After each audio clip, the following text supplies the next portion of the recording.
Testing 1, 2, 3. Testing, boleh dengar insyaAllah. Boleh dengar. Testing 1, 2, 3.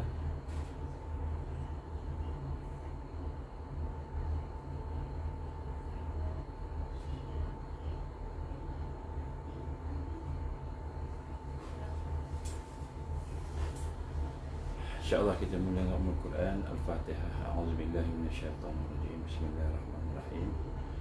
Alhamdulillahi rabbil alamin. Ar-Rahmanirrahim. Maliki yaumiddin. Iyyaka na'budu wa iyyaka nasta'in. Ihdinas siratal mustaqim. Siratal ladzina an'amta 'alaihim ghairil maghdubi 'alaihim waladdallin. Amin.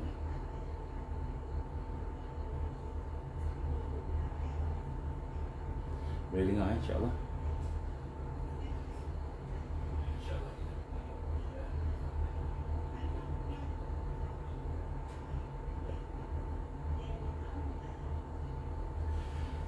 A'udzubillahi samil alim minasyaitonir rajim. Bismillahirrahmanirrahim. Innal hamdalillah nahmaduhu wa nasta'inuhu wa nastahdihi wa nastaghfiruh wa na'udzu billahi min shururi anfusina wa min sayyiati a'malina. Man yahdihillahu fala mudilla lahu wa man yudlil fala hadiya lahu. Asyhadu an la ilaha illallah wahdahu la syarika lahu wa asyhadu anna Muhammadan abduhu wa rasuluh. Qala rabbi shrah li sadri wa yassir li amri wahlul 'uqdatam min lisani yafqahu qawli. Rabbi zidni ilman amma ba'd. Assalamualaikum warahmatullahi wabarakatuh. Alhamdulillah, pertama-tama marilah sama-sama kita memanjatkan syukur kepada Allah Subhanahu Wa Taala. Dengan keizinan Allah, dengan kasih sayang Allah Subhanahu Wa Taala, kita diberikan peluang lagi sekali pada hari ini untuk sama-sama kita bersama-sama dalam satu majlis yang kita ingin menunjukkan suasana ingat memperingati tazkirah yang di dalam FB online kita ni, insya-Allah. Jadi mudah-mudahan Allah Taala mempertemukan kita dalam keadaan hati kita tenang, dalam keadaan hati kita beriman, dalam hati kita tidak merasa bimbang dengan perkara-perkara yang ada. Sesungguhnya segala qada dan qadar itu adalah merupakan ketetapan Allah. Tidak akan berlaku sesuatu pada kita melainkan semua mesti kita sebut mesti positif, maknanya mesti positif. Walaupun kita nampak perkara itu perkara yang menakutkan dan perkara yang membimbangkan, tetapi dia adalah sesuatu yang positif, sesuatu yang baik. Segalanya daripada Allah. Ini sifat yang akan menyebabkan kita rasa tenang, kita rasa kuat, yang menyebabkan kita rasa beruntung menjadi hamba Allah. Beruntung jadi hamba Allah. Ada orang dia rasa bimbang, dia rasa keluh kesah, gelisah. Kenapa? Kerana dia tak rasa bahawa yang jadikan ni semua Allah, tak rasa. Sedangkan Allah berfirman kepada kita, lillahi ma fis samawati wa ma fil ard. Setiap satu yang ada di langit, semua yang ada di bumi adalah merupakan kepunyaan Allah.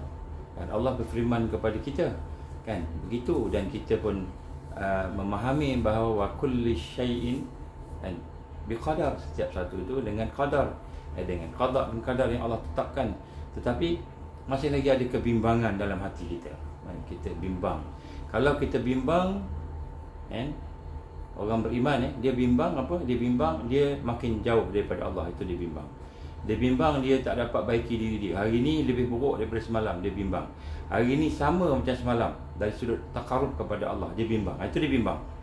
Dia bimbang kalau katakan dosanya itu bertambah-tambah. Dia bimbang. Dia bimbang kalau Allah bagi nikmat pada dia, Allah bagi kebaikan pada dia, tiba-tiba dengan kebaikan tu dia buat dosa, dia bimbang. Dengan kebaikan tu dia lalai, dia bimbang. Ini kebimbangan, ini kegelisahan orang beriman. Tetapi sekiranya kegelisahan kita, kebimbangan kita, ketakutan kita masih lagi bersekitar dunia, bersekitar masalah kita, bersekitar perkara yang kita tak dapat, kita bimbang, maka sesungguhnya apa yang kita bimbangkan itu menunjukkan kita belum kenal Allah. Kita belum kenal Allah. Kalau kita dah kenal Allah, tentu tidak akan lahir kebimbangan dan ketakutan. Kita serah pada Allah. Fa iza azamta fatawakkal 'ala Allah. Jadi sebab tu tuan-tuan dan puan-puan Allah, kita nak kena rasa pagi ini tenang bersama Allah. tenang bersama qada dan qadar Allah. Bukanlah maknanya kita tenang bersama qada qadar Allah ni kita tak buat apa-apa, bukan maknanya begitu. Bukan maknanya kita tak payah berusaha, kita kena berusaha. Kita kena buat apa yang sepatutnya kita buat, tetapi hati kita tenang.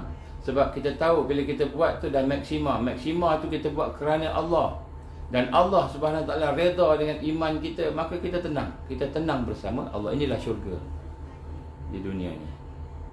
Bila kita rasa tenang bersama Allah, bahagia bersama Allah, itulah syurga dalam dunia ni. Yang kita rasa yang kita kata yang diberikan oleh Allah kepada mereka yang akan masuk syurga di akhirat nanti. Ini kita nak kena rasa macam itu. Kalau tidak kan, contoh kita dengar berita sahabat-sahabat kita contohnya membawa berita dia Indonesia 6 orang ditembak mati. 6 orang ditembak mati kerana apa? Adalah isunya kan, tapi orang Islam dah bimbang. Ada sebahagian bimbang, takut. Macam mana ni nak berhadapan ni? Kemudian kita tengok pula hari ni banyak pula dengar cerita-cerita kisah-kisah akhir zaman yang menakutkan. Memang menakutkan sebab Dajjal ni tujuan dia nak menakutkan kita. Tujuan Dajjal, tujuan sistem-sistem yang ada memang nak menakutkan kita. Dan kita takut, maknanya berjaya lah dia. Bila kita takut dengan perancangan jahat mereka, kita dedahkan pakatan jahat mereka bukan untuk menakut-nakutkan.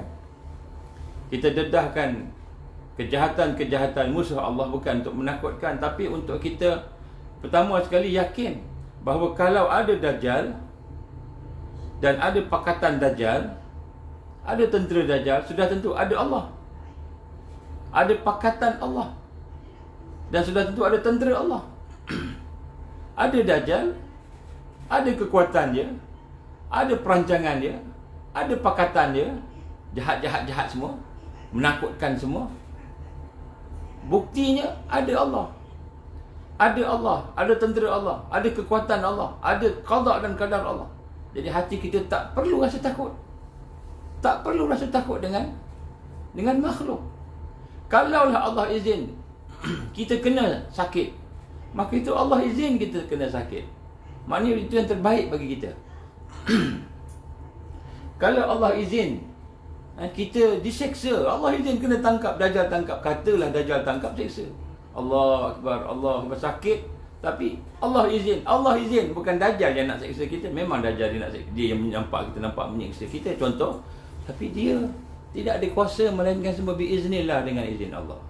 Jadi pada pagi ni kita nak tenang bersama Allah Subhanahu Wa Taala, insya-Allah. Dan pada pagi ni kita nak merasai bahawa kita sebenarnya kan, bila bersama Allah ni untung dah. Bila kita bersama Allah dah menang dah.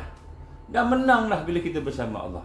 Dan bila kita bersama Allah, bersama perjuangan jalan Allah, insya-Allah dah menang dah. Dah menang. Sama ada kita menang di dunia ni menegakkan Islam, sehingga akhirnya dengan Islam itu manusia semua hidup dalam keadaan aman, damai, selamat, tidak ada lagi huru-hara macam hari ini. Ataupun kemenangan kita mati dalam perjuangan. Dan mati dalam perjuangan inilah kemenangan. Orang banyak berjuang, tapi berjuang pada jalan Allah Subhanahu Wa Taala. Dan mati pada jalan Allah ni, mati nak baiki diri kita, mati nak tegakkan Islam dalam diri kita, nak dekat Allah, mati. Semua dalam kita kata persiapan-persiapan untuk berjuang. Dan persiapan-persiapan ni, maka bila kita mati di atas jalan persiapan itu pun dah dikira sebagai syahid fi sabilillah. Malahan kata Rasul sallallahu alaihi wasallam kan, apabila seseorang itu berniat sahaja untuk mati syahid, dan dia berusaha maksimal yang dia boleh, insya-Allah syahid fi sabilillah, kata Rasulullah sallallahu alaihi wasallam. Hadis sahih. dia diceritakan oleh Imam Ghazali rahimahullah dalam salah sebuah kitab dia, dalam salah sebuah buku dia, kitab dia diceritakan apa dia ceritakan. Dia kata kalau tak silap saya namanya riwayat ni daripada Abu Hurairah. Kalau tak silap saya, mungkin orang lain, sahabat lain, tapi kisah daripada Imam Ghazali. Digambarkan oleh sahabat bagaimana ada orang yang akan dibangkitkan di akhir nanti. Bangkit di akhirat. Dalam keadaan dia bersama dengan para syuhada. Dengan para syuhada yang mana para syuhada ni Allah ampunkan dosa dia. Allah ampunkan dosa dia. Maka kata dia, ya Allah, aku ni salah masuk grup ke? Aku tak pergi perang pun. Tempat aku aman damai. Malaysia tak ada apa-apa, aman damai kan? Tak ada apa-apa. Thailand lebih kurang lah, Indonesia lebih kurang aman damai. Tak ada perang, tak ada apa. Tak ada macam di Syria, tak ada macam di Palestin kan. Tapi bangkit-bangkit bersama para syuhada, kata sahabat Rasul sallallahu alaihi wasallam. Dia huraikan daripada hadis Nabi. Maka kata Imam Ghazali rahimahullah, dia bertanya, ya Allah, kenapakah aku dimasukkan gini? Dia tanya. Dan digambarkan bahawa dia dibangkitkan bersama-sama dengan orang-orang yang syahid fi sabilillah, syuhada. Bukan sebab dia pergi perang, tapi kerana hati dia niat nak berjuang perjalanan Allah. Hati dia niat berjuang perjalanan Allah, niat nak mati syahid, tapi tak sempat perang, niat mati syahid. Kemudian selepas tu dia berbuatlah, berjuanglah, siapkan diri dia sebagainya. Akhirnya dia mati, tak sempat perang. Dajjal tak keluar lagi, dia dah mati dah. Dajjal tak sampai Malaysia lagi, dia dah mati dah kan? Tak sempat lagi. Imam Mahdi tak sempat keluar, dia dah mati dah. Bila Imam Mahdi keluar, Wallahualam kan? Kita mati dulu. Maka kata Rasulullah SAW, siapa-siapa yang mati dalam keadaan berniat untuk syahid, mati syahid fi sabilillah, mati di atas perjuangan jalan Allah, maka Allah bagi syahid pada dia. Ini tuan-tuan berrahmati Allah Subhanahu Wa Taala, maha pemurahnya Allah, maha agungnya Allah, maha hebatnya Allah, maha sayangnya Allah pada kita, Ar-Rahman Ar-Rahim. Jadi sebab tu kita nak kena tenang-tenang aja. Kena rehat, relax dari hati kita ni. Hati kita nak rasa tenang, hati kita nak rasa bahagia, rasa gembira bersama Allah. Bersama Allah. Walaupun kesusahan demi kesusahan, Allah bagi uji kepada kita. Jadi pada hari ini insya-Allah kita akan sambung sikit. Selawat dan salam. Selawat dan salam kepada Rasulullah sallallahu alaihi wasallam. Allahumma salli ala sayyidina Muhammad wa ala ali sayyidina Muhammad kama shallaita ala sayyidina Ibrahim wa ala ali sayyidina Ibrahim wa barik ala sayyidina Muhammad wa ala ali Muhammad kama barakta ala sayyidina Ibrahim wa ala ali sayyidina Ibrahim fil alamin innaka Hamidum Majid.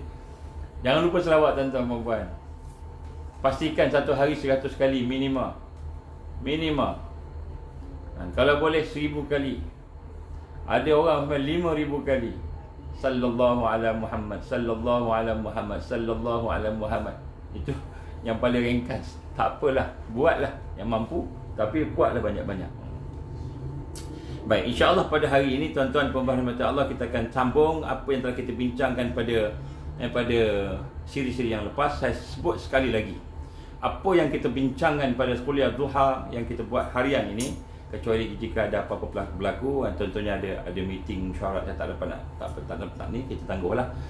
Maka ini bukan ceramah biasa. Ini adalah program kita sama-sama nak bincang-bincang macam mana nak melahirkan kekuatan di akhir zaman. Maka saya cadangkan tuan-tuan perempuan yang miss, cuba tengok baliklah. Cuba tengok balik. Siapa tuan-tuan perempuan yang boleh bantu saya untuk nak buat bagi cantik sikit, ada gambar-gambar ke apa, nak buat bagi klip-klip ni kan, tolonglah, boleh insya-Allah. Dia alu-alukan. Tapi minta kontak saya sebab saya nak tengok benda tu, dan juga saya nak cadang-cadangkan juga lagi. Kalau boleh buatlah. Baik, kita dah bincang tentang 3 perkara asas dalam solat. Dan digambarkan solat ini kekuatan terakhir, ikatan simpulan terakhir yang ada kepada Muslim. Kalau solat kita tak boleh jaga, kita tak boleh jaga yang lain. Jangan cakap pasal jihad.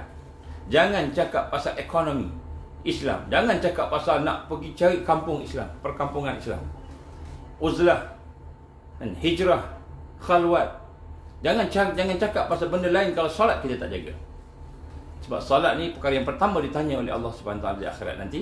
Dan solat ni benteng terakhir seorang mukmin muslim di akhir zaman. Benteng terakhir. Kalau kita tak jaga solat kita tak mantapkan solat kita, maka kita tidak ada benteng. Kita duduklah dekat gunung mana pun, duduk dalam gua mana pun, lari daripada Dajjal, lari daripada tentera Dajjal, lari daripada segala kesusahan dan kepayahan. Duduk seorang-seorang, duduk satu keluarga, duduk satu kampung. Tapi solat kita tak jaga, solat kita tak mantapkan, maka kita telah putuskan simpulan terakhir dalam pertahanan kita di akhir zaman. Maka sebab tu kita bincang tajuk solat ni. Saya sengaja bincang satu supaya kita faham dan menghayati, dan sampaikan pada anak-anak, sampaikan kepada keluarga kita supaya solat ini hidup. Kenapa? Kalau solat tidak hidup, bapaknya, maknya buat macam-macam benteng dan sebagainya, tapi anaknya solat pun tidak. Anaknya akan jadi beban apabila datang tentera Dajjal. beban apabila datang fitnah akhir zaman. Kita kena jaga solat. Lepas tu kita nak sebut kat sini pelan-pelan. Contoh rahmat Allah Ta'ala, kita dah bincang 3 yang asas. Apa yang asas? Yang pertama, solat mesti ada hudurul qalb, mesti ada kehadiran hati. Tidak ada kehadiran hati, serupa macam tak sembahyang, serupa macam tak solat. Mesti ada kehadiran hati. Kita dah bincang dah tajuk kehadiran hati. Kemudian yang kedua, kita mesti ada apa? Kita mesti ada tafahum, mesti ada faham. Mesti faham untuk menggerakkan perasaan kita. Jadi solat yang tanpa faham, perasaan tak akan tergerak, tersentuh. Kefahaman pun kita bincang dah, maknawinya, yang dari sudut hisinya, maknawinya. Okey. Kemudian yang ketiga, mesti ada ta'zim. Ta'zim pun kita dah bincang dah dalam siri yang lepas. Jadi 3 asas ni mesti ada. Mesti ada. Barulah akan lahir 3 asas yang kemudian. Akan lahir 3 asas yang kemudian. Kemudian yang keempat, yang ketujuh saya akan bincang. Salatul daim, salat sepanjang masa. Salat sepanjang masa. Macam mana nanti kita bincang. Contoh rahmat Allah Subhanahu Wa Taala yang keempat, perkara yang boleh membantu kita untuk khusyuk dan membina kekuatan adalah al-haiba wal khauf. Al-haiba wal khauf. Iaitu keadaan jiwa kita. Apa maksud haibah ni secara ringkas lah. Keadaan jiwa seseorang, suasana hati kita yang timbul akibat daripada kita mengenali kekuasaan Allah. Mengenali kekuasaan Allah Subhanahu Wa Taala. Kita merasa kehebatan Allah. Al-haibah ini kehebatan Allah. Dan khauf inilah takut. Baik. Apabila kita memahami akan yang ketiga, ta'zim, kita memproses diri kita dengan zikrullah. Zikrullah ni perkara yang penting, tuan-tuan. Dalam tarbiyah, mereka yang duduk dalam tarbiyah disebut mutarabbi, orang yang dididik, ataupun salikin, orang yang berjalan menuju kepada Allah. Mereka yang sedang ditarbiyah atau yang sedang berjalan menuju kepada Allah ini, maka mesti proses diri dia dengan zikrullah, dengan tafakkur. Kena ada. Kita mesti peruntukkan masa kita. Malahan zikrullah tidak boleh tidak. Jangan tinggal zikir. Kekuatan kita, kebersihan hati kita bersama Allah tadi, sejauh mana kita banyak berzikir pada dia. Maknanya kalau kita baca Quran, masa tu kita baca, kita berzikir, kita berfikir. Habis baca Quran, kita jalan-jalan, nak pergi kerja, nak pergi mana, masa tu pun kena berzikir juga. Jangan putus. Macam mana di dalam solat. Dalam solat tak boleh putus ingat Allah. Dalam solat tidak boleh putus ingat Allah. Daripada kita angkat takbir, Allahu Akbar, terus kita ingat Allah. Tak ada putus. Apabila kita putus mengingati Allah ketika solat, maka saat itu solat kita rosak. Saat itu solat kita rosak. Sejauh mana kerosakan itu bergantung kepada sejauh mana putus kita, lalai kita ketika solat. Solat jangan putus daripada Allah Subhanahu Wa Taala. Sebab tu kita lihat habis takbir, kita baca takbiratul ihram tadi, kita baca doa iftitah. Allahu Akbar, kita dah solat kan, dan takbiratul ihram. Terus kita baca Allahu Akbaru kabira. Tak boleh lepas tu kita tu diam, mengenong, pergi sana, pergi sini kan. Kita kata tengok ni, tak boleh. Terus baca Allahu Akbaru kabira walhamdulillahi katsira sampai habis. Kemudian lepas tu kita terus baca. Habis tu tak boleh diam, tak buat apa-apa, menganggur. Hati pun tak berzikir, fikiran tak boleh, diam lama-lama, dengar lagi. Tak boleh, kita kena berzikir. Terus baca Fatihah. Bismillahirrahmanirrahim. Alhamdulillahirabbil Ar-Rahmanirrahim, Maliki yaumiddin. Kita baca. Habis baca Fatihah terus Bismillahirrahmanirrahim, ataupun terus kita baca surah Qul huwallahu ahad, ataupun kita baca Sabbihisma rabbikal a'la. Kita baca, terus baca. Habis baca tu, jangan tunggu lama-lama, terus rokok. Allahu Akbar, Subhana rabbiyal azim wa bihamdi. Kita baca. Habis tu jangan biar Sami Allahu liman hamidah. Tidak ada saat, satu minit, 1 second, 1 lahzah kita tidak berzikir pada Allah dalam sembahyang. Apabila dalam semayang kita terputus berzikir pada Allah, berfikir, kalau kita berfikir masa bila? Contohnya bila kita berimam, kan? Imam baca Fatihah. Imam baca Fatihah, kita tak baca Fatihah. Dan Syafi'i, kita tak baca Fatihah, kita dengar. Kita dengar. Dengar kita berfikir. Kita berfikir. Dengar tu kita berfikir.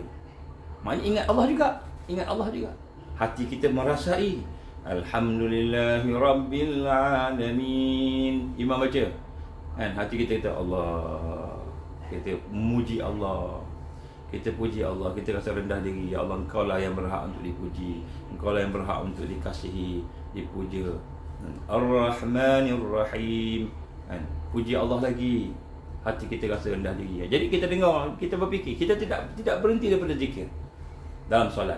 Jadi apabila kita keluar solat, maka kita juga mesti meneruskan suasana zikrullah, suasana berfikir, suasana terikat dengan Allah. Kita kena meneruskan.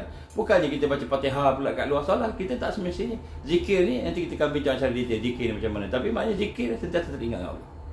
Sebab tu suasana yang terbaik ialah ketika solat. Sebab dalam solat kita tak boleh masukkan dunia. Masuk dunia rosak kita. Tadi mungkin tak batal sebab dia tidak fizikal di hati, tapi masih lagi merosakkan solat.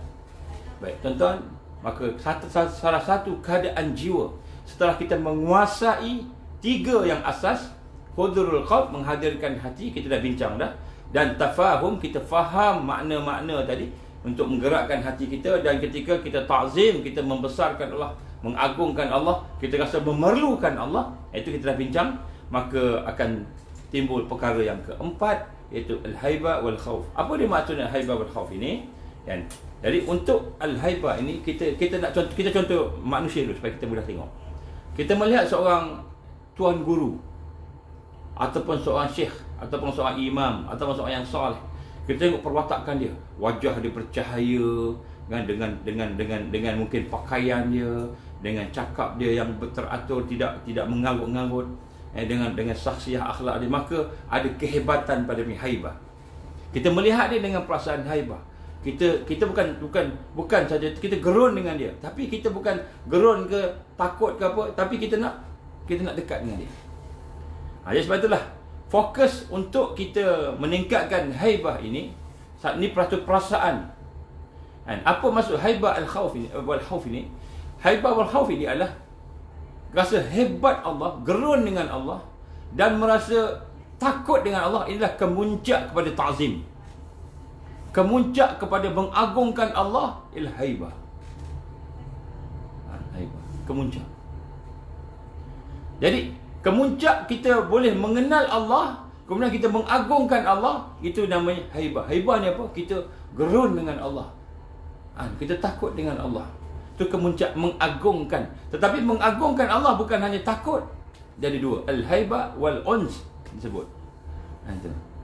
Haibah ni kita rasa gerun, takut, kehebatan Allah. Tapi al-uns kita rasa mesra. Jadi takut, gerun, kan, bukan satu yang membimbangkan kita. Takut, gerun yang menjadikan kita lebih berjinak dengan Allah Subhanahu Wa Taala. Al-uns, rindu pada Allah Subhanahu Wa Taala, rasa sayang pada Allah Subhanahu Wa Taala, mesra. Takut yang membawa kepada kemesraan. Macam kita takut dengan ayah kita. Ayah kita garang, takut, tapi kita sayang ke ayah kita. Kita nak bermesra dengan dia.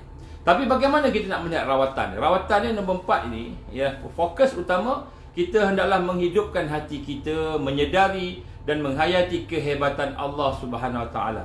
Maknanya kehebatan Allah ni bukan tahu, bukan kita sekadar tahu dengan ilmu kita, tapi kita kena hayati, kita kena yakini, kita kena imani dia, bahawa Allah Subhanahu Wa Taala adalah mempunyai kehebatan tertinggi, baik dari sudut yang lahir, yang zahir ataupun yang batin. Kita nak rasa dalam hati kita bahawa Allah Subhanahu Wa Taala ini mempunyai kehebatan yang tinggi.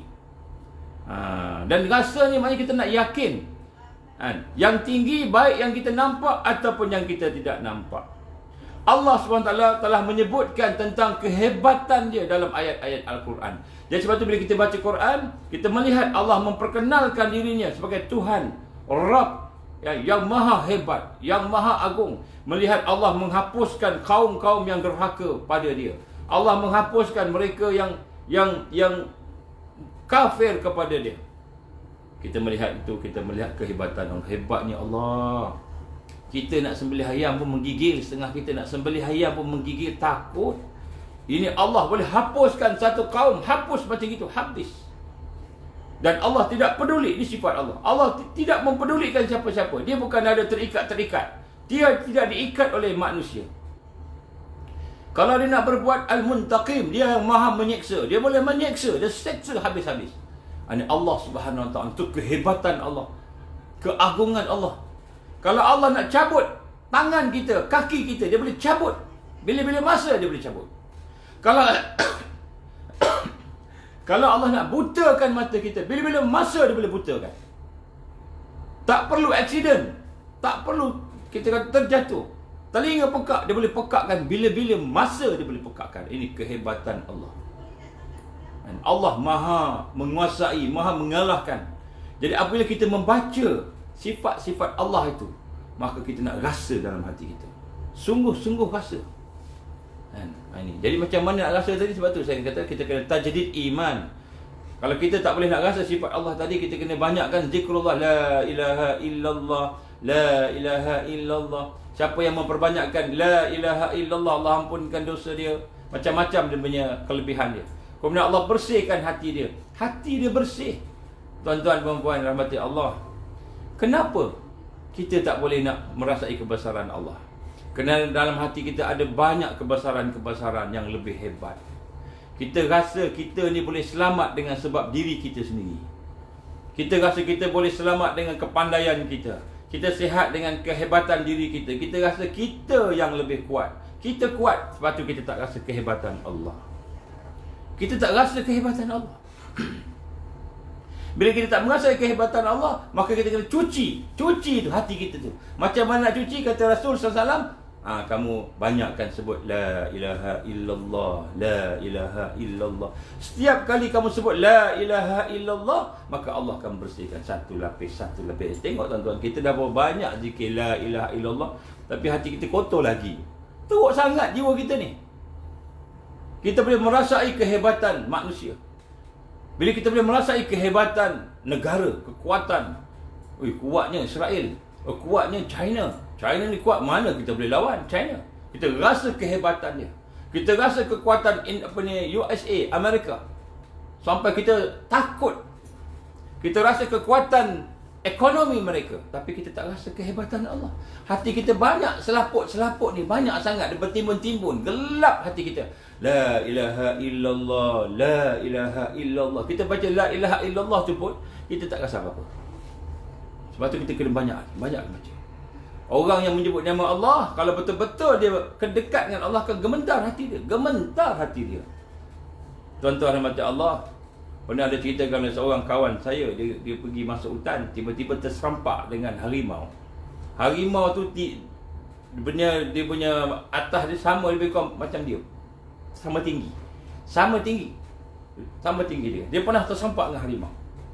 Jalan pop, harimau tu situ, harimau tu pun terkejut, diam, dia pun terkejut dia. Terserempak. Terkejut. Dia kata lutut dia ni lembik lutut dia kata. Tengok harimau depan. Lembik. Kita kalau tengok anjing Jerman pun dah kita, German Shepherd yang tinggi pun kita dah rasa takut dia dah macam tekam. Ini akan harimau. Lembik dia kata, tak boleh gerak. Harimau tu pun agaknya lembik juga lutut dia jumpa dengan manusia ni. Gerun takut dengan manusia. Takut dengan makhluk. Dia kata, aku tak boleh nak buat apa. Dia kata, aku ingat engkau makhluk Allah, aku makhluk Allah kan. Kalau ajal aku hari ini, aku mati. Kalau ajal engkau hari ini, engkau mati. Kalau tidak, pergilah engkau. Dia cakap dalam hati, dia pun minta kat Allah. Dia kata, lutut lembik lutut tak boleh gerak.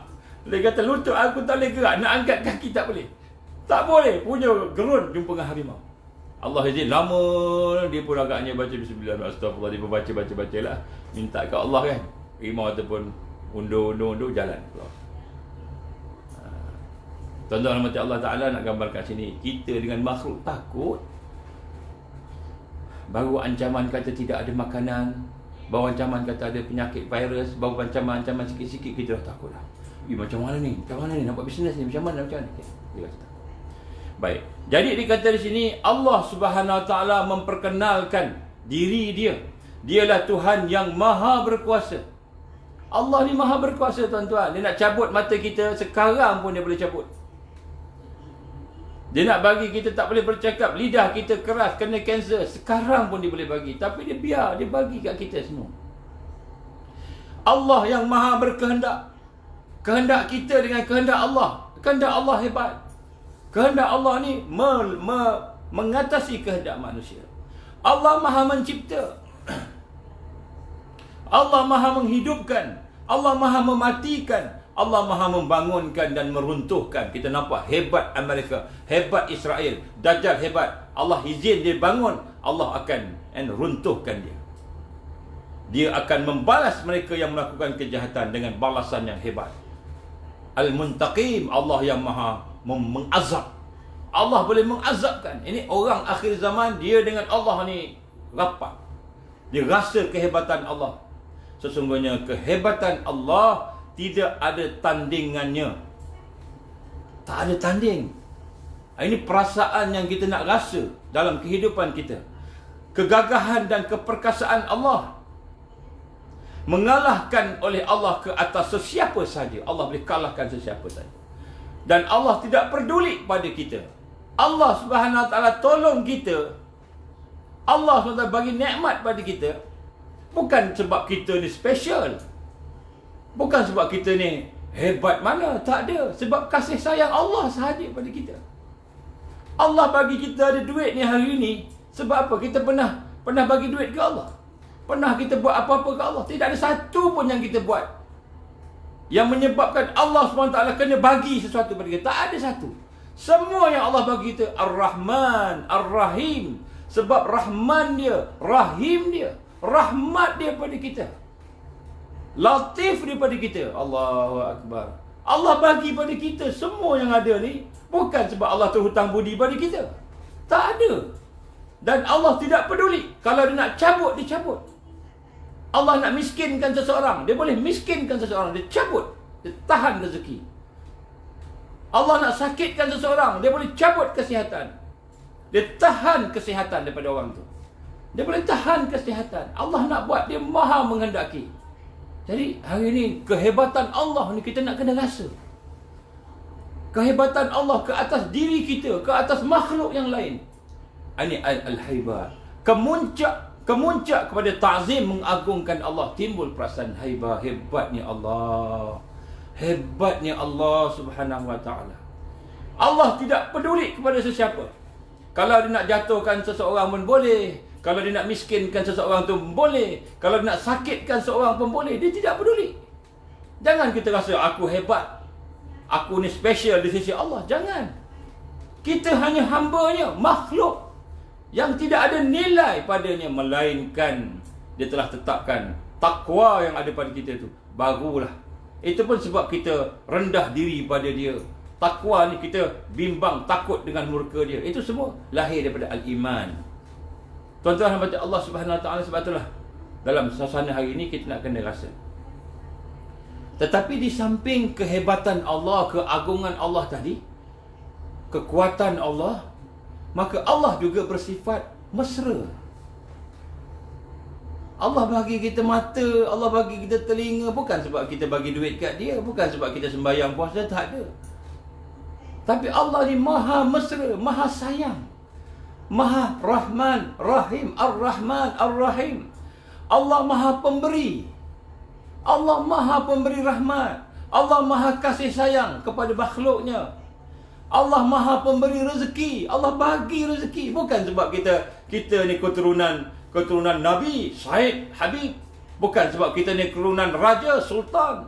Sebab kita ni keturunan bangsawan, Allah bagi. Bukan. Sebab Allah maha pemberi. Ar-Rahman, Ar-Rahim, Ar-Razzaq. Allah maha memberi rezeki. Allah maha memberi kehidupan. Kita hidup sebab Allah bagi kita hidup. Dia maha menghidupkan. Allah memberikan kesihatan. Kita sihat sebab Allah bagi kita sihat. Ini nak rasa. memberi panca indera kita, ada mata, ada telinga. Allah bagi sempurna pada kita manusia. Dengan itu, dengan apa yang Allah bagi kita menikmati. Kita nikmat, boleh makan sedap, boleh rasa makan sedap. Makanan sedap pun kalau lidah tak sakit tak rasa juga. Kita boleh makan makanan yang sedap, kita boleh minum air yang sedap, kita boleh menikmati keindahan yang Allah cipta, kita boleh mensyukuri kurniaan Allah. Ini semua adalah merupakan kita kata rahmat, rahim Allah, rahman Allah, mesranya Allah, sayangnya Allah kepada kita. Jadi sebab itulah tuan-tuan di dalam solat kita kena bina sifat ini. Tetapi nak bina sifat ini bukan masa dalam solat tu, sebelum lagi. Ni masa keadaan biasa ni. Kita nak rasa. Sebab tu bila kita tengok sesuatu, kita melihat kehebatan Allah, Al-Jalal, kehebatan dia. Kita melihat Al-Jamal, keindahan penciptaan Allah. Jadi semua perkara yang berlaku depan mata kita, kita nak sentuh dengan hati kita. Hati kita nak sentuh. Nak sentuh hati kita ni. Kita makan tu, janganlah rasa aku punya makanan, Allah yang bagi makan. Jangan, tak payah cakap kat orang, ni Allah bagi ni, Allah bagi, ni Allah bagi, terima kasih pun tak payah cakap macam itu. Tapi ini amal hati, amalan hati. Hati kita rasa. Kita rasa tengah minum, Bismillahirrahmanirrahim, Bismillahirrahmanirrahim, minum, Alhamdulillah. Hati kita rasa terima kasih ya Allah, bagi aku boleh minum. Bila nak makan, Bismillahirrahmanirrahim. Jangan nampak kedai, oh sedap sini makan kedai, masak sedap. Kita nampak kedai masak, kita tak nampak tuan punya kedai. Bukan tuan punya kedai, pemilik kedai, tuan punya yang tuan punya tuan. Tuhan. Kita tak nampak Allah. Kita terlupa. Kita makan, Bismillahirrahmanirrahim. Sedap lah. Siapa chef? Oh bagus chef, bagus. Kita puji chef.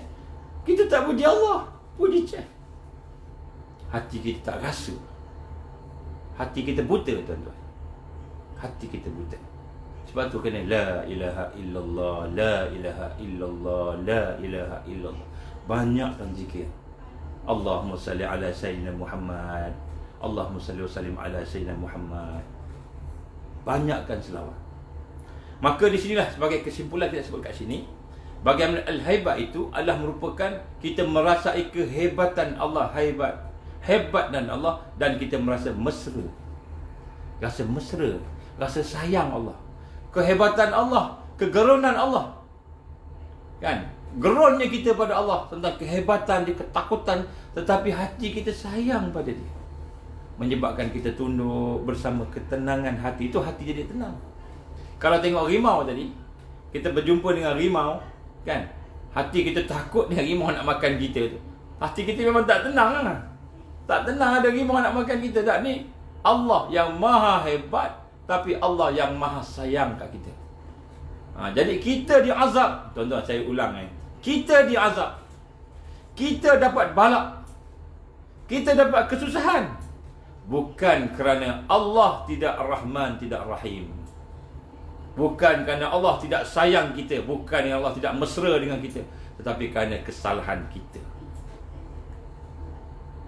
Kerana dosa kita, kafarah yang Allah berikan kepada kita, sebab Allah nak ampunkan dosa kita. Sebab tu kalau kita buat tengok melihat Allah gambarkan zaharal fasad fil bahri wal bahr bima kasabat aydin nas. Kamu melihat kerosakan di daratan, di lautan, di daratan, disebabkan tangan-tangan manusia. Jadi Allah gambarkan sebab tangan kamu sendiri buat kerosakan. Bukan sebab Allah tidak rahmat, Allah tidak rahim, tidak rahman, bukan. Bukan sebab Allah tak sayang, tapi Allah tunjukkan kekuatan dia sebagai pembalasan ke atas kedurhakaan hamba-Nya, kejahatan hamba-Nya. Allah bagi, nak bagi kesedaran, nak bagi taubat. Bukan Allah bagi nak hancurkan. Kecuali mereka yang memang Allah nak hancurkan. Yazbillah min zalik. Jadi sebab itulah al-haibah itu. Jadi panduan tadi sini, rawatan tadi ialah kita nak kena memahami, kita nak merasai, menanggapi kehebatan Allah, keagungan Allah, kemesraan Allah. kasih sayang Allah kita nak merasai. Sebab tu bila kita tengok sesuatu yang berlaku dalam hidup kita, maka kita nak kena apa? Kaitkan dengan sifat Allah. Ni af'al Allah, ni perbuatan Allah, ini sifat Allah, ni nama Allah, maka kita pun makin dekat dengan Allah SWT. Maka apabila kita memahami kehebatan Allah tadi, maka akan membuatkan kita takut, kita gerun pada Allah, tetapi kita menghormati, kita mengagungkan Allah Subhanahu wa taala. Allah boleh binasakan orang-orang yang terdahulu, dan Allah boleh mengurangkan, menghancurkan kerajaan-kerajaan yang sebelum ini. Dan andainya bumi ini dimusnahkan dan tidak ada seorang pun akan bersolat dan zikir, sikit pun tidak akan mengurangi kekuasaan Allah. Tuan-tuan, sebab itulah kita nak lihat sini contohnya para nabi dulu. Nabi-nabi, para rasul diutuskan, dan kemudian apabila mereka telah menyeru kepada manusia, pada umat masing-masing, kan, sembahlah Allah, jauhilah tauhid, jauhilah syaitan, jauhilah perkara-perkara yang membawa kebinasaan kamu sendiri. Maka tiba-tiba mereka menolak apa yang diseru oleh Rasulullah SAW itu. Maka Allah turunkan balak kepada orang-orang yang kafir tadi. Binasa, habis satu kaum, habis binasa. Tapi Allah selamatkan siapa? Allah selamatkan Rasul, Allah selamatkan Nabinya, Allah selamatkan pengikut-pengikut Rasul dan Nabinya. Allah selamatkan. Sama macam kita. Macam mana kita nak selamat di akhir zaman? Bukan kita nak selamat dengan kita larikan diri, ataupun kita persiapkan kekuatan kita dengan benteng yang tinggi, makanan yang banyak. Selamat kita bersama Allah. Kita selamat bila kita bersama Allah Subhanahu wa taala. Dan bila Allah menolong kita. Ini perasaan orang beriman. Tidak menafikan kita kena buat persiapan. Mungkin kita kena ada tempat-tempat pertahanan diri. Contoh, tentera nak datang ke Malaysia, kita tak mampu nak bertahan, kita kena cari tempat yang boleh pertahankan diri. Mungkin di gunung-gunung, mungkin di gua-gua. Macam mana yang berlaku pada Ashabul Kahfi. Ada gua yang dia dah sasar dah. Kalau berlaku sesuatu, dia akan pergi ke gua tersebut. InsyaAllah kita akan bincang berkenaan dengan hijrah dan uzlah ini. Di akhir zaman kita akan bincang tajuk itu. Tengoklah kalau malam ni, mungkin malam ni, InsyaAllah. Tuan-tuan rahmat Allah Ta'ala. Jadi Allah Subhanahu Wa Ta'ala yang menyelamatkan, dan Allah Subhanahu Wa Ta'ala yang membinasakan. Allah binasakan kaum kufur, yang kufar tadi, kemudian Allah selamatkan orang yang beriman. Jadi tak ada orang, raja hebat macam mana pun habis bila Allah nak binasakan. Allah boleh menurunkan bencana, balak, dan Allah boleh menyelamatkan daripada bencana dan balak. Jadi apabila ilmu kita tentang Allah ini bertambah, maka kita bertambah takut, bertambah haibah. Kita rasa Allah ni haibah, hebat Allah ni, bertambah-tambah. Maka bila bertambah itulah, maka kita makin bertambah dekat dengan Allah. Jadi dalam solat ni tuan-tuan, apakah yang menjadikan hati kita, fizikal kita, mental kita benar-benar rasa kuat, rasa tenang, rasa kuat? Kerana kita bersama dengan yang maha kuat. Allah yang maha kuat, Allah yang maha hebat. Dan Allah yang maha kuat, yang maha hebat itu Allah yang maha menyayangi kita.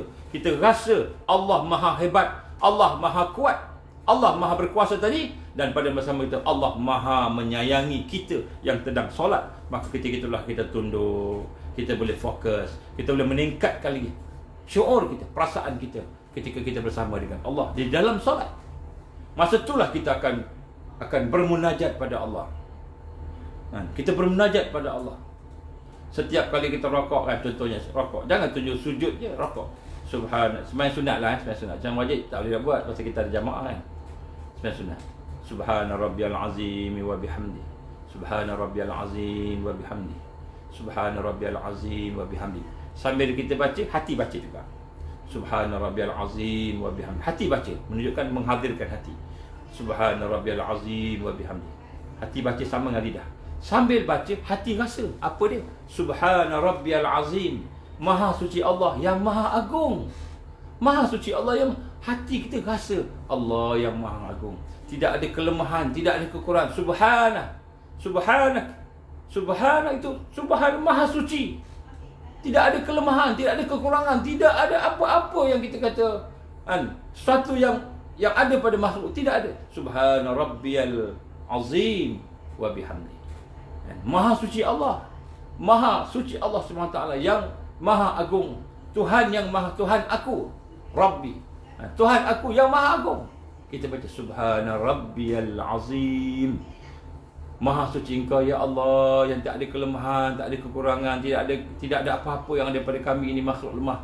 Kan? Rabbi, Tuhanku ya Allah yang Maha Agung. Kita baca dengan perasaan kita. Wa bihamdi, dan pada Engkau lah segala pujian. Pada Engkau segala pujian. Subhana Rabbiyal Azim wa bihamdi, dan pada Engkau segala pujian ya Allah. Jadi bila kita baca dalam rokok tu, kita baca dengan lidah, kita baca dengan perasaan, hati kita baca, perasaan kita bergerak. Tuan-tuan, puan-puan rahmati Allah, bila kita dah baca tu, kalau kita nak doa, doa lah. Doa.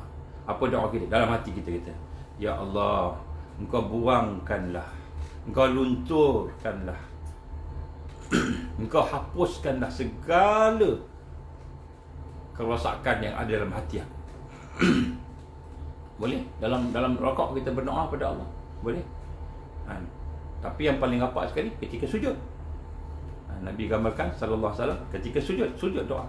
Subhana Rabbiyal A'la, Maha suci Engkau Tuhanku yang Maha tinggi. Yang Maha tinggi. Yang Maha hebat, kehebatannya Maha tinggi. Kita rokok, kita sujud. Kita rasa diri kita yang paling rendah sekali. Subhana Rabbiyal A'la. Al-A'la ni Maha tinggi, Maha hebat. Kita rasa diri kita kerdil, sebenarnya teruk sekali lah. Hina kita. Kita rasa diri kita rendah sekali. Maka pada ketika itu, wa bihamdi, kita boleh doa dalam hati. Ya Allah, doa dengan rasa kehinaan. Jangan doa macam biasa. Kan? Doa macam kita baca doa tak rasa apa-apa. Doa bersama perasaan. Doa bersama kehadiran perasaan, kehadiran hati kita. Doa, minta. Tuan-tuan, mungkin menangis kita ketika sujud. Mungkin kita menangis ketika sujud. Doa dalam hati kita. Baca apa yang kita nak doa. Minta dengan perasaan. Jangan minta dengan lidah aja, minta cakap-cakap gitu aja. Minta dengan perasaan. Dan yakinlah Allah akan kabulkan. Allah akan kabulkan. Macam mana cara Allah kabul? Kita hamba, bukan Tuhan. Kita tak boleh paksa Allah. Ya Allah, aku nak sekian. Allah bagi kita sekian. Bukan. Sebab kita hamba. Adab kita yakin Allah akan kabulkan. Apa yang Allah kabulkan, Allah akan bagi yang kita minta, ataupun Allah bagi yang lebih baik daripada yang kita minta. Apa yang lebih baik daripada yang kita minta? Iaitu yang kita perlukan. Yang kita perlukan. Apa yang kita perlukan? Mungkin masa tu kita minta sihat. Rupanya kesakitan tu, sakit tu lebih baik pada kita masa tu. Kenapa? Dengan sebab sakit baru kita boleh menangis pada Allah. Kita kata kita nak kaya, mungkin sebab miskin. Allah memang bagi kita miskin. Sebab dengan miskin tu kita baru boleh nak mengadu pada Allah. Kalau kita kaya, kita lalai, kita leka. Allah sayang kita. Dia tak bagi kaya, Dia bagi miskin. Kita minta kaya, tapi Allah bagi yang lebih baik, miskin. Kenapa? Kita tak dapat harta, tak dapat kaya, tak dapat dunia, tapi kita dapat Allah. Kita dapat Allah. Kita dapat redha Allah. Dan Allah bagi yang lebih baik. Apa yang lebih baik? Mungkin lepas tu dia bagi kemudian sikit. Ataupun mungkin dia bagi ketika di padang mahsyar. Dia selamatkan kita daripada huru-hara padang mahsyar. Ini para syuhada ni. Orang yang syahid fi sabilillah. Yang mana mereka telah berhadapan dengan ketakutan di dunia, berhadapan dengan serangan-serangan Al-Masih Dajjal, serangan-serangan tentera Dajjal, berdepan dengan mereka, ketakutan, kalau Nabi kata apa, kilauan pedang yang menakutkan. Maka Allah selamatkan mereka. Bila syahid, Allah selamatkan mereka daripada huru-hara. Ketika di padang mahsyar, huru-hara dalam kubur, Allah selamatkan. Dalam kubur bebas daripada azab. Tak ada azab dalam kubur. Subhanallah. Masya Allah. Kita ingat kita nak sihat, kita nak kaya, tapi rupanya Allah nak bagi lebih baik. Tapi kita kena yakin Allah kan, Allah Maha Kaya, Allah Maha Hebat. Dia tak akan malu dia. Kita sujud, malu Allah tak akan bagi apa yang kita nak. Tiba-tiba kita buruk sangka dengan dia. Kita tak yakin dengan dia.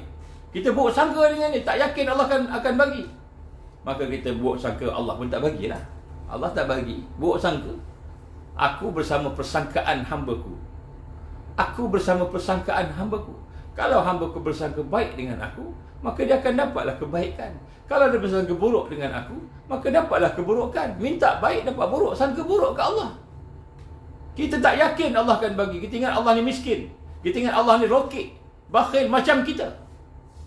Tuan-tuan rahmat Allah Ta'ala, ketika berdoa, Subhana Rabbiyal A'la, Maha suci Engkau, Ya Allah, Tuhanku yang maha tinggi, wa bihamdi, segala puji pada Engkau, Ya Allah. Kita meminta, Ya Allah, sesungguhnya anak-anak aku sakit. Ya Allah, sesungguhnya aku ada masalah keuangan. Ya Allah, bantulah, Ya Allah. Berilah, Ya Allah. Mudahkanlah, Ya Allah. Mintalah ke Allah, tak apa minta dalam hati lah. Mintalah, dalam solat minta. Bila kita minta tu, maknanya Allah nak bagi kita. Bila kita minta tu, Allah nak bagi. Kalau Allah tak nak bagi, macam mana tau? Kalau Allah tak nak bagi, kita tak ingat pun nak doa kat dia. Tu Allah tak nak bagi. Kita nak doa terlupa apa kita nak baca ni. Tak tahu, tak ingat. Tu Allah tak nak bagi tu.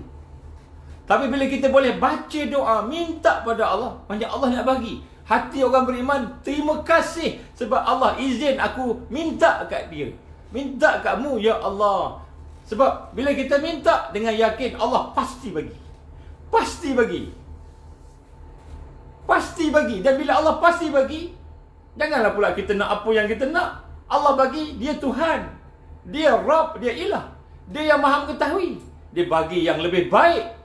Macam kita lah, anak-anak kita. Bila nak tanya, kan, kita tanya anak-anak kita, apa kau nak? Lepas SPM ni, keputusan dah elok dah. Tak apalah ya, kata, saya nak masuk college biasa pun cukup lah, tak apa. Tak apa ya, saya tak nak bebankan. Ataupun nak masuk universiti, katakanlah UIA ke apa-apa, tak apalah, Ya Allah. Ayah dia kaya. Ayah dia tahu kat mana universiti yang baik. Kan, dia kata, aku nak hantar kau dekat universiti di UK tu. Lebih baik daripada UIA. Mahal pun tak apa, baik. Tapi dia tak, ayah dia bermampu, kaya. Dia tak nak pergi sekolah universiti yang lekeh-lekeh. Tapi UIA bukan lekeh, tuan-tuan, nak sebut kat sini. Ada yang lebih baik, katakan. Hantar. Allah SWT maha kaya. Dia bukan nak bagi kita apa yang kita minta. Dia bagi kita apa yang lebih baik daripada yang kita minta. Itu kayanya Allah. Sebab tu kita kena yakin. Yakin bila kita minta, pasti dapat. Para ulama menggambarkan, bila kita tak yakin dengan Allah, kita buruk sangka dengan Allah. Jangan buruk sangka dengan Allah. Allah SWT maha baik. Ini kehebatan. Kehebatan Allah. Dalam hati kita rasa. Jadi bila Allah izin kita berdoa, tuan-tuan, kita berdoa apa yang kita doa ini, tak kira lah apa pun. Bila Allah izin kita berdoa, maknanya Allah nak bagi kita. Sama ada perkara itu atau yang lebih baik. Maka kita yakin pada apa yang kita boleh minta pada Allah tadi. Jadi sebab itulah kita nak mendatangkan perasaan kehebatan Allah, sehingga rasa hati kita. Dan pada masa yang sama, kita nak datangkan juga ketakutan. Al-khawf. Apa khawf ni, tuan-tuan? Kita bimbang, kita tak ikut apa yang Allah perintah. Ya Allah, aku dah cuba ingat Engkau, tapi mungkin banyak lalai daripada ingat. Aku dah cuba dah buat baik, tapi banyak dosa daripada kebaikan. Ya Allah, ampunkanlah dosa aku, ampunkanlah dosa aku, ampunkanlah dosa aku, Ya Allah. Astaghfirullah, astaghfirullah, astaghfirullah. Kita mengakui kelemahan kita yang memang kita lemah. Kita mengakui kehinaan kita yang memang kita hina. Di hadapan Allah ni kita hina, tuan-tuan. Pakai baju cantik, baju mahal, cap polo lah, cap apa namanya tu, Lacoste lah, cap apa, baju mahal, baju sampai ribu-ribu. Tapi hakikat kita hina di sisi Allah Subhanahu Wa Taala. Kita mengakui kehinaan kita, kerendahan kita bandingkan Allah yang Maha Mulia. Siapa kita? Maka kita minta, Ya Allah, ampunkanlah dosa aku, Ya Allah. Astaghfirullah, astaghfirullahalazim. Kita minta ampun kepada Allah. Kemudian hati kita rasa, aku ni dosa banyak, aku ni hina, Ya Allah, aku ni hina, Ya Allah. Merasai rendah diri pada Allah. Aku perlukan ya Allah bantuan Kau, aku perlukan rahmat Kau ya Allah. Terima kasih ya Allah, Kau bagi aku keluarga, Kau bagi aku anak-anak, Kau bagi aku pekerjaan, Kau bagi aku bisnes berjaya, Kau bagi aku pangkat, Kau bagi aku semua, Kau bagi. Kita rasa semua Allah punya. Kita kata ya Allah, Alhamdulillah, Alhamdulillah. Kita syukur. Kemudian kita rendah diri, minta kat dia, kita rendah diri. Inilah yang digambarkan sebagai al-haibah, kita merasa haibah. Dan untuk kita meningkatkan kita rasa perasaan takut tadi tu, tuan-tuan puan-puan, kita kena ingatkan hari akhirat. Hari kiamat kita kena ingatkan. Kita tengok apa yang disebut oleh Rasulullah sallallahu alaihi wasallam. Saya baca maknalah. Manusia akan dikumpulkan pada hari kiamat dalam keadaan tidak beralas kaki, tidak berpakaian dan belum dikhitan. Jadi kita ni tuan-tuan akan dikumpulkan di hari kiamat dalam keadaan tidak ada alas kaki, tidak ada kasut, tidak ada selipar kaki ayam, dan tidak berpakaian, tidak ada pakaian, dan dalam keadaan berkhitan, tidak berkhitan. Kemudian ditanya oleh Aisyah, "Ya Rasulullah, apakah laki-laki dan perempuan saling pandang memandang antara satu sama lain?" Kalau gitu nanti orang tengoklah aurat kita semua sekali. Kata Sayyidatina Aisyah radhiyallahu anha.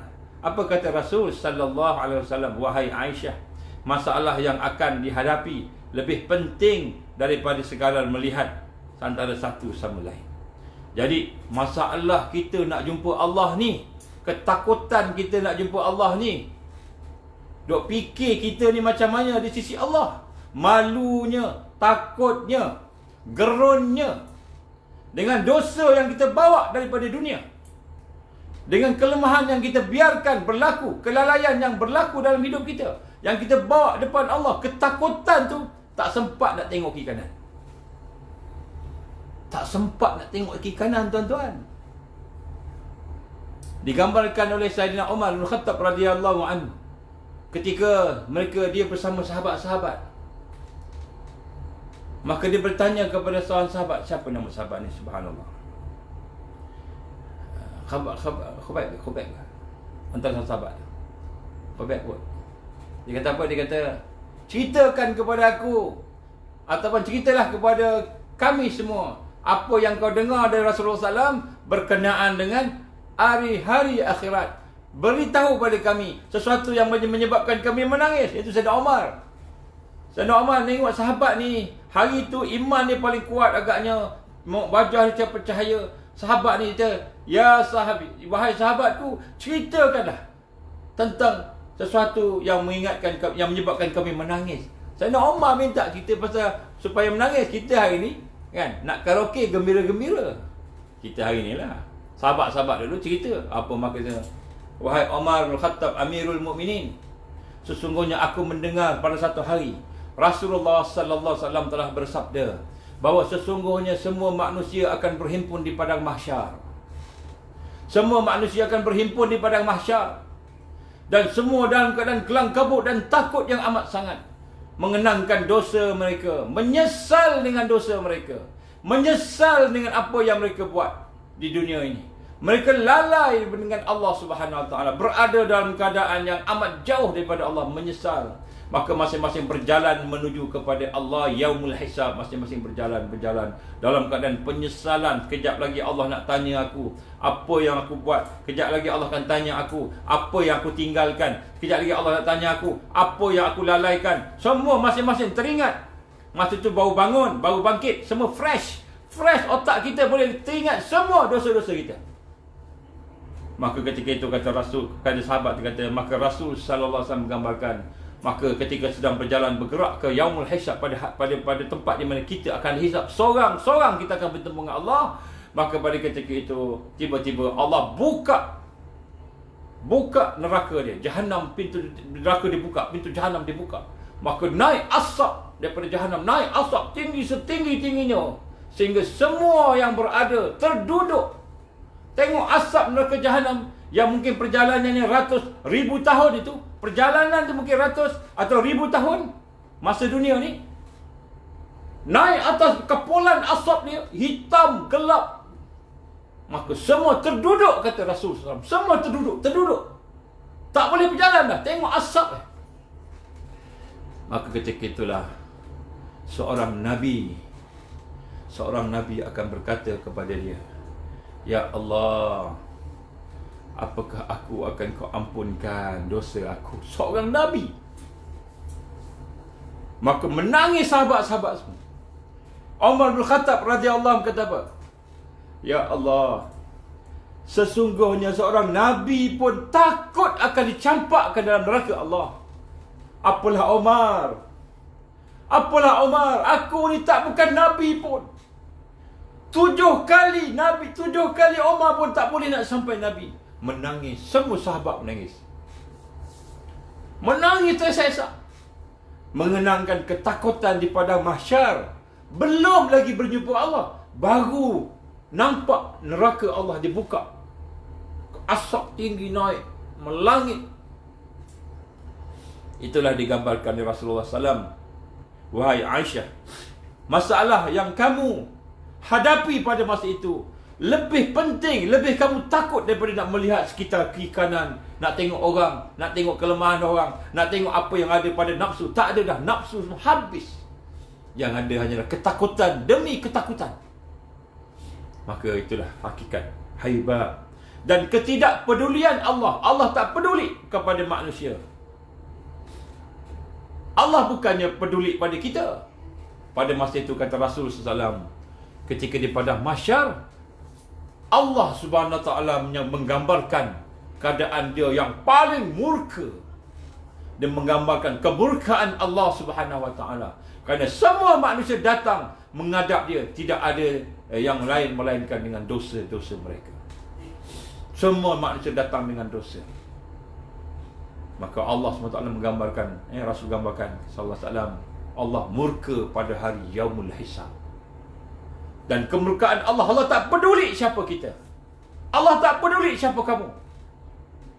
Kamu raja ke, kamu sultan ke, kamu perdana menteri, kamu menteri, kamu orang paling kaya di dunia, Allah tak peduli. Kamu ni anak, kamu ni keturunan Nabi, Allah tak peduli. Hatta kamu Nabi dan Rasul, Allah tidak peduli. Hanya yang Allah rahmat pada mereka. Semuanya berhajatkan kepada rahmat Allah Subhanahu Wa Taala. Semua berhajatkan kepada rahmat Allah Subhanahu Wa Taala. Semua. Nabi Adam AS, dia ada kesalahan dia. Nabi Nuh AS, Nabi-Nabi, Rasul-Rasul ada kesalahan dia. Tuan-tuan rahmat Allah Ta'ala. Maka di situlah kita lihat bagaimana kehebatan Allah kita nak rasa ketika solat. Tapi bukan masa solat baru nak kita fikir. Sebelum solat kita nak kena proses. Hati kita kena proses sebelum solat lagi. Maka kita akan merasai keperkasaan Allah, penyiksaan Allah, ketegasan Allah. Allah maha tegas. Maka akan timbullah kegerunan, kekaguman, hormat. Kita menghormati Allah, mengagungkan Allah. Bersama pada masa yang sama dengan kemesraan. Allah maha pengasih, Allah maha penyayang, Allah maha rahmat. Maka kita rasa kita berjinak-jinak, kita berdekat dengan diri kita dengan Allah, takarub dengan Allah, kita rindu dengan Allah. Tak apalah ya Allah, kalau aku datang dengan dosa, kan, aku datang pada Engkau ya Allah dengan dosa, tapi aku rindu pada Engkau, aku sayang pada Engkau. Ya Allah, ampunkanlah kami, ya Allah, ampunkanlah kami. Maka sebab itu tuan-tuan dan puan, perkara yang keempat yang saya sebut sebagai kekuatan untuk khusyuk ini, kita merasa hebat Allah, Al-Haibah. Dan hebat kepada Allah ini, dia bersama dengan Al-Huns. Huns ni apa? Rindu ke Allah. Kita rasa dekat dengan Allah, mesra. Jadi maknanya hebat bukan kita lari, hebat kita dekat. Kita sayang kat bapa adik kita walaupun dia garang dia, tapi kita sayang. Sayang. Tuan-tuan dan Allah SWT, itu adalah kita kata perkara yang keempat yang perlu ada dalam kehidupan kita. Tetapi macam mana kita nak proses dia? Kita nak proses dia ialah apabila kita telah mulakan diri kita ni untuk kenal Allah. Kita tak akan rasa hebat Allah kalau kita tak kenal Allah. Dan kita nak kenal Allah dengan hati kita. Hati kita kena bersih, tuan-tuan. Sebab tu Nabi menggambarkan kepada kita sallallahu alaihi wasallam, kita kena tajdidkan iman kita sentiasa. perbaharui iman. Dengan apa? Perbaharuilah iman dengan zikrul la ilaha illallah, la ilaha illallah, la ilaha illallah, la ilaha illallah. Dan la ilaha illallah itu kita bukan hanya sekadar baca la ilaha illallah dengan lidah, dengan hati, tapi kita nak merasai. Apa kita nak rasa? Kita nak rasa, kita melihat sesuatu, tak ada yang menjadikan melainkan Allah, tidak ada yang berkuasa melainkan Allah, tidak ada yang kuat melainkan Allah, tidak ada yang memberikan rezeki melainkan Allah. Jadi la ilaha illallah, la ilaha illallah, maknanya tu kita fahamkan dalam hati, tidak ada yang menjadikan. Tengok pokok hebat, tengok manusia, tengok perkara yang berlaku, tidak ada yang menjadikan melainkan Allah, tidak ada yang berkehendak melainkan Allah. Itu latihan tu kita nak kenal Allah. Sehingga apabila kita baca macam itu, akhirnya hati kita satu lapis demi satu lapis, satu titik demi satu titik hitam akan dicabut. Dan apabila telah dicabut, cahaya Allah akan masuk dan memantul keluar dalam bentuk kesedaran, dalam bentuk kekuatan. Hari ini kita tak nampak yang ni, tuan-tuan. Saya minta maaf lah, bila kita pergi mengaji di universiti, mengaji di sekolah, mengaji di universiti, sistem yang ada sekarang tak mengajar kita macam mana nak kenal Allah. Tak mengajar. Kita tak diajar, tuan-tuan. Kita cuma diajar macam kita boleh kenal. Kalau orang biologi tu boleh kenal sel-sel lah apa, kita boleh kenal semua. Kita belajar matematik kan, benda-benda probability lah, statistik lah semua, kita boleh belajar. Kita belajar engineering, gelombang ni, gelombang tu, kita belajar. Kita belajar semua, tapi kita tak belajar kenal Allah. Termasuklah ustaz-ustaz, tuan. Saya pernah pergi ke Syria. Ketika aman dulu, saya melihat pelajar-pelajar kita yang belajar di Syria, tak semualah, tapi adalah. Saya melihat, saya perhati, ada di kalangan mereka sembahyang subuh pun lambat. Dah matahari dah naik pun dah sembahyang subuh. Ajak sembahyang subuh susah nak bangun. Susah nak bangun tu bukan tak tahu sembahyang subuh tu wajib. Ustaz ni belajar Islam, tapi kan hati dan jiwanya tidak dikenalkan dengan Allah. Ada orang-orang yang belajar di universiti Islam, di Mesir, di mana-mana tak kira lah. Nak sebut sini, ni nak sebut belajar Islam. Kalau belajar tak Islam lagi ya. Kita dia tidak dikenalkan dengan Allah. Bukan saya nak, jangan salah sangka pula. Saya kata ini nak kutuk Syria pula, ustaz-ustaz Syria pula, atau ustaz-ustaz Mesir pula. Bukan saya nak kutuk ustaz-ustaz mana-mana. Saya nak sebut sini, sistem kita hari ni tidak melahirkan orang yang mengenal Allah. Kita tahu boleh hurai hujah hadis kan, ataupun ayat Quran, boleh berhujah, tapi hati tak rasa apa-apa. Inilah masalah kita, tuan-tuan, sebab kita duduk dalam sistem Al-Masih Dajjal. Kita ingat bila dah pergi universiti yang mengajar Islam, universiti yang belajar Islam, kita dah Islam dah, belum tahu. Kita ingat kita dah pergi universiti yang belajar sains, kita pakar sains, belum tahu. Sains kita, sains yang Dajjal nak. Yang Dajjal nak, yang sistem nak, itulah yang dia ajar kat kita. Kita kena sedar tu, tuan-tuan. Kita belajar matematik, saya contoh pakar matematik. Mungkin ada kalau tuan-tuan pakar matematik, kita boleh selesaikan macam-macam masalah matematik. Tapi boleh tak kita selesaikan nak mengira, nak menghisap dosa kita? Pernah tak pakar matematik yang ada di dalam ni, yang PhD dalam matematik ni, bangun malam kira dosa dia? Pernah tak bangun nak kira dosa? Tak ada, tuan-tuan. Kerana yang nak mengira dosa tu bukan sebab dia pakar matematik, tetapi sebab dia bertakwa pada Allah.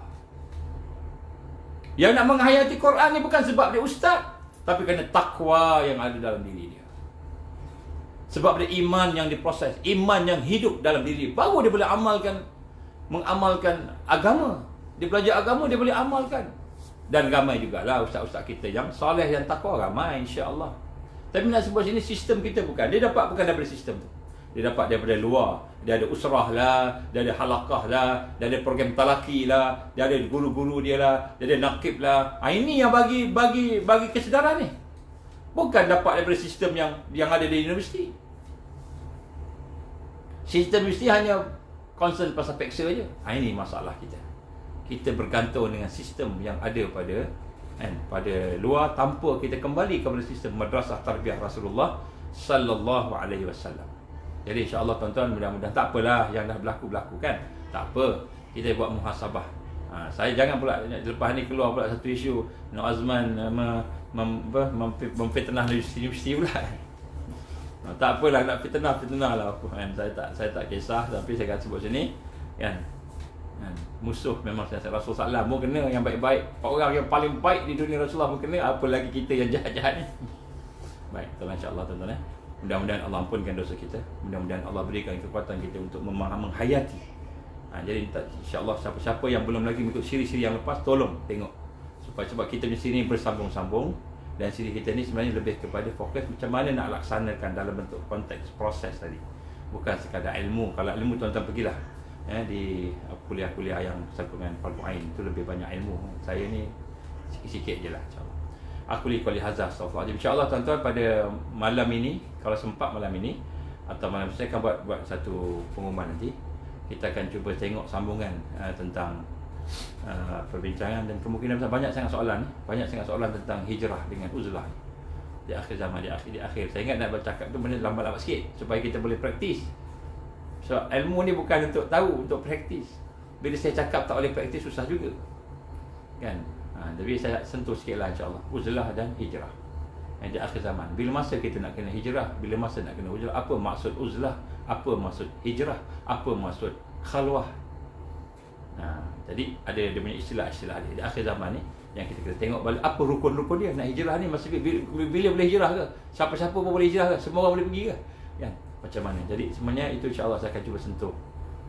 Dan kemudian tambahan lagi, ada beberapa peristiwa berlaku, 5-6 orang dah ditembak di Indonesia. Jadi sebahagian kawan-kawan kita di Indonesia minta supaya kita bincang-bincangkan sikit tentang persiapan macam mana nak berhadapan keadaan yang ada pada hari ini. Semakin lama nampak semakin ketat, begitu kan.